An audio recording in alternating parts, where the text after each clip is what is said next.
সোমবার হয়ে গেল ঐতিহ্যবাহী মোহামেডান স্পোর্টিং ক্লাবের চতুর্থ বার্ষিক সাধারণ সভা এবং পরিচালনা পরিষদ নির্বাচন। বিনা প্রতিদ্বন্দ্বিতায় ক্লাবের নতুন সভাপতি হয়েছেন মোহাম্মদ বরকতুল্লাহ বুলু এমপি।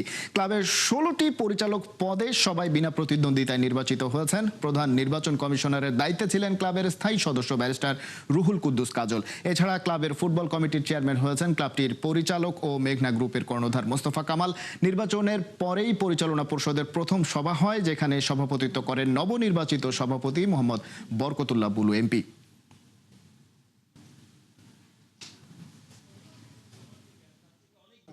ক্লাবের যে 6 বিঘা সম্পত্তি একে সম্পূর্ণরূপে কাজে লাগিয়ে আগামী দিনে মোহামেডান ক্লাবের কারো কাছে অনুদান চাওয়ার আমার মনে হয় তেমন কোনো প্রয়োজন হবে না। আমরা যদি সঠিকভাবে আমাদের কয়েকটি কমিটি এখানে দায়িত্বপ্রাপ্ত হয়েছেন। আমি ডাইরেক্টর ইনচার্জ লক্ষ্মণ হোসেন ভুইয়া, আমাদের ডাইরেক্টর ফাইন্যান্স হয়েছে আমাদের মাহবানাম। আমাদের ক্লাবের 2টি পোস্টই প্রেসিডেন্ট এবং বাকি 2টাই কনস্টিটিউশনাল পোস্ট।